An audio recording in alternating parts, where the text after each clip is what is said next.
Hello বন্ধুরা, কেমন আছো তোমরা সবাই? আমি রায়বাড়ির রাঁধুনি আজ নিয়ে এসেছি সাদা আলুর তরকারি রান্না। জানি ভীষণ সহজ রান্না, তোমরা সবাই জানো। তাও আমি কিভাবে করি সেটা আমি বলে দিই। আলুটা ডুমো করে কেটে প্রেসারে সেদ্ধ করে নিলাম।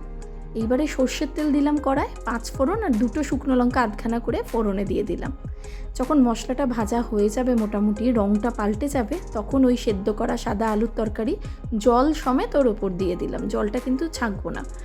তারপরে একটু নুন দিয়ে দিলাম। হলুদের কোনো প্রশ্ন নেই, কারণ তরকারির নামই হচ্ছে সাদা আলুর তরকারি।